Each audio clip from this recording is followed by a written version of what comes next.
Well, hi YouTube, Brian here once again on my little trip to Cyprus, my journey to residency, full-time residency and immigration to Cyprus. And I thought I'd give you a few insights as to why my brain is working towards going to Cyprus especially, but to leaving the UK, because I'm an ex-armed forces personnel. I very proudly wore RAF uniform for almost 45 years in various forms, whether as a full-time serviceman or a reservist.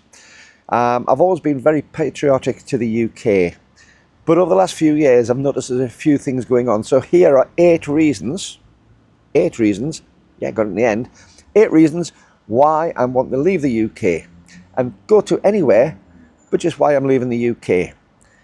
Well, first of all, you can see behind, this is a good day. It's October. It is 12 degrees outside here, 12 degrees C. It's the weather. So number one is the weather.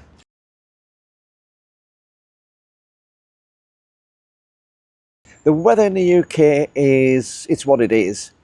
But we haven't really had much of a summer this year. We haven't had a summer properly last year. We have a few sunny days. And I'm even sitting out here with my coffee. My coffee's getting cold as I'm talking. But we're going up to Christmas, up to winter I should say. And between now, which is, as I'm recording this, this is early October.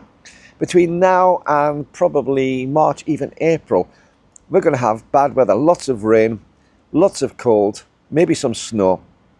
I live up in the Lake District area of Cumbria, north of the Lake District actually, just outside Carlisle, just by the Scottish border. And the weather is a steady breeze out here. It's chilly, it's cold, at least it is dry at the moment. But the weather in the UK is not what I consider to be fantastic. Now, where we're going to, I'm wanting to be somewhere where it's warmer. I know that it can be a little bit obstructive, the warmth. After a while it can get uncomfortable sometimes. But I've always been a warm weather sort of person. So for me, the sunshine makes things better. And that gives me the ability to get out more. I have problems walking, but I find if I'm in the warmer temperatures, my arthritis is considerably eased.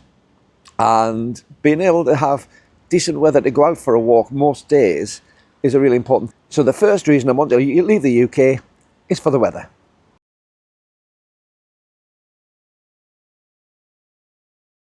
Number two, it's the restrictive political state we have at the moment. It's always been fairly easy to read the politics in the UK, and it's always been a fairly steady system. But over the past 15, 20 years maybe, I have lost all faith in politicians. I have lost all faith in the political system. And so I know that other places are just as bad, but I was raised on the idea of people in power having integrity, and I don't believe most of them have integrity. Our economy is dying. We have serious cost of living issues, especially when it comes to the basics such as the basic services, heating, the NHS, the National Health Service that we have. It's just about non-existent. My wife works in the National Health Service, and the frustration we have from that is incredible. And I've lost faith in that. Some of the countries I've been in, which are supposed to be, we've always considered them be a little bit sort of, okay, yeah, but they've actually got better systems in place and faster systems in place than we have in the UK. And that's not party political, don't get me wrong, that's not a party political statement. I've found across the board that the politics in the UK is restrictive. The politics in the UK I find not conducive to good mental health. It drives me mad. So number two, the restrictive political system in the UK.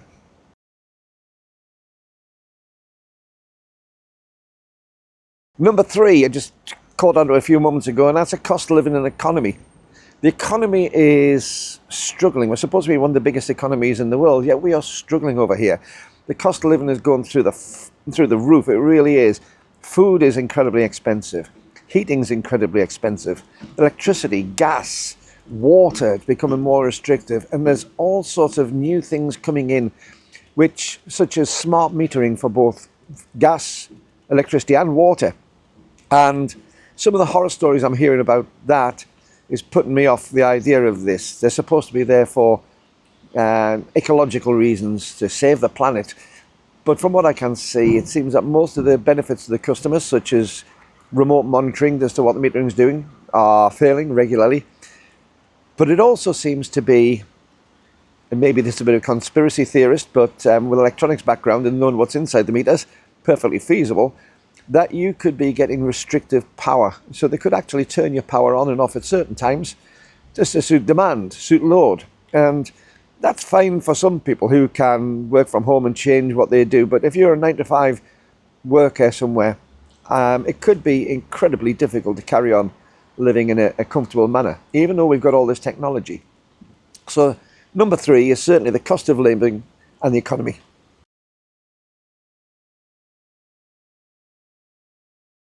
Number 4, the reason I want to go is food. Now, yes, we have good food here. I've just said it is getting expensive, but we do have good food.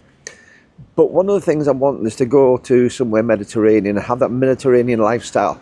The food quality is better. We've got less processed food, or highly processed foods, if in a lot of these countries. An awful lot more natural food, a lot of things like olive oil and the use of olives.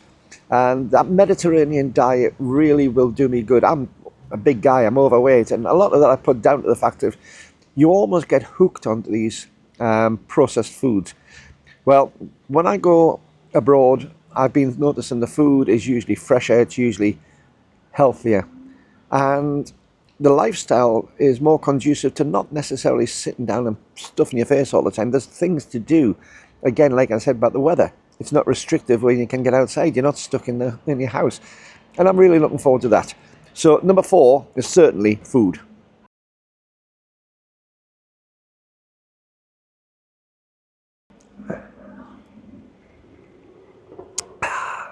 Nice. Number 5.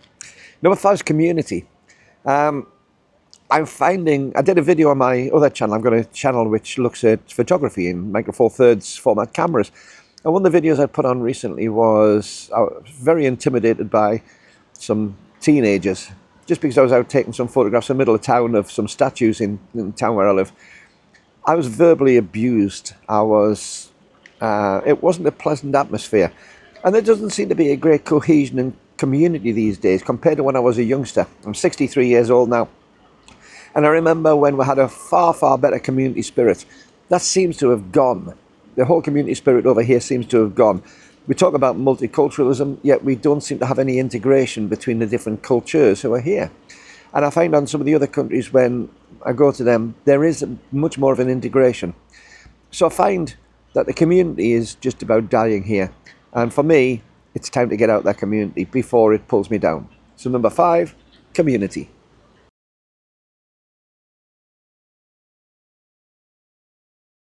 Number 6, it's the overcrowding. We're not a huge island. We're not small either, but we're not a huge island. Yet we've got basically 3 countries on the mainland. We've got England as the biggest landmass, and Scotland is the next biggest, and then Wales. Now, Scotland and Wales are a lot less overcrowded than England. But they've got over 68 million people on this island now. We've already gone up by about 1% this year in that. And I'm not going into the wheres and wherefores of immigration or emigration or what it is, but we are now becoming overcrowded. It's becoming more and more difficult. I go on the roads here. The roads are just hell because you're totally overcrowded.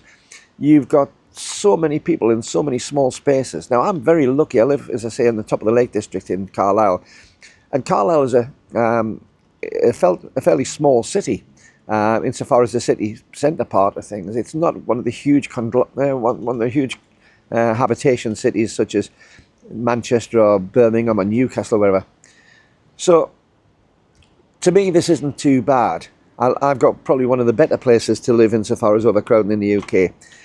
But even here is becoming more and more overcrowded and more difficult to have a comfortable lifestyle and a comfortable rural lifestyle. So I'm looking towards moving away from that overcrowding. So number 6, overcrowding.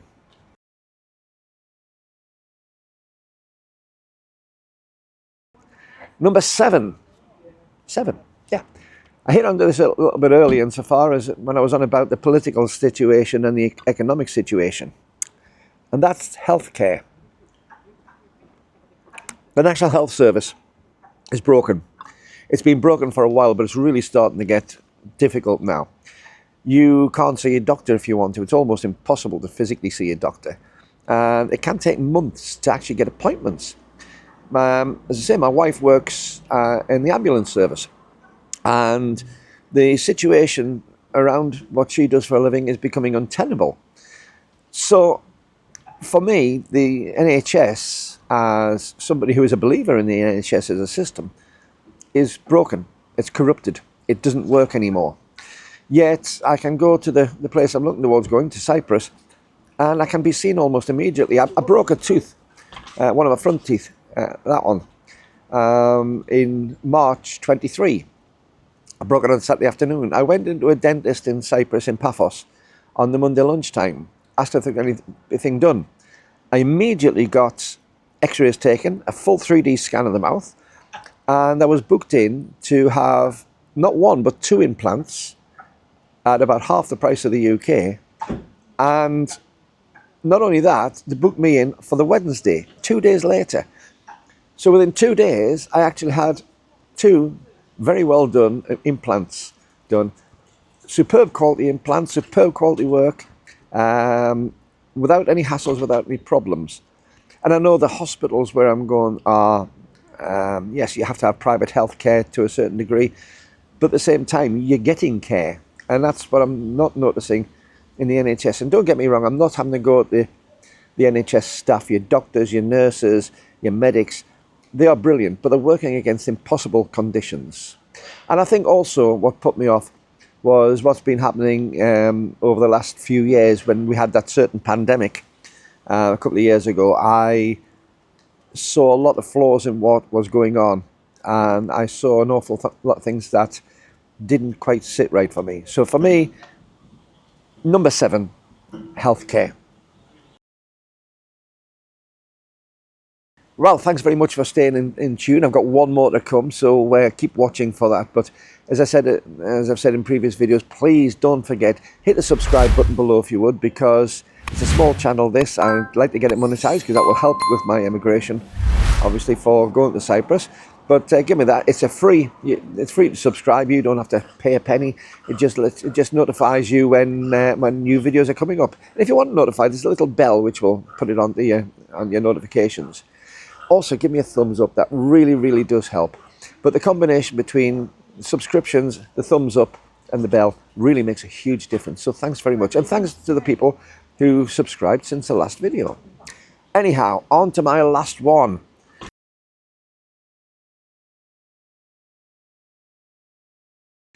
Number 8. That's a 5 and a 3. Number 8. Good at this. Work prospects. Now, I'm 63 years old. I'm pretty much retired, but at the same time, I haven't fully retired. I've had various careers over the years. I've been business management. I'm a qualified business advisor. I'm qualified as an electronics engineer, which I did in the Royal Air Force in the early days, working on radar systems. So I've got lots of qualifications behind. But for a long time, I've been a professional entertainer, a singer, musician. And that's my passion. Now, over here, living up in Cumbria, there is work around, but it's becoming less and less. The working men's clubs, which I used to frequent as an act, they're pretty much gone. I don't tend to like playing in public bars. And a lot of the holiday camps and hotels, which I really do enjoy doing, they're becoming very constrained in that. So the work is drying up over here. Now, where I'm going in Paphos, in Cyprus, but across an awful lot of the other European countries, there is still an awful lot of tourism because you've got the sunshine, you've got all the happiness, you've got the feel-good factor. So there's an awful lot of work still available. And as an EU citizen, I can go across without work visas into any of the EU countries and I can find work. And the work is there and plentiful, if you're any good. And I've been doing the entertainment for 30 odd years. I'm pretty reasonably good at it by now. So for me, the work prospects are really, really good. So overall, that's my 8 top tips as to why I'm leaving the UK. Now keep watching the videos, keep on seeing what's coming up. I really do appreciate you taking your time to do that. And in the next video, I'm going to be giving you 8 reasons why I'm going to Cyprus in particular. So keep watching for that. All the best. Bye-bye.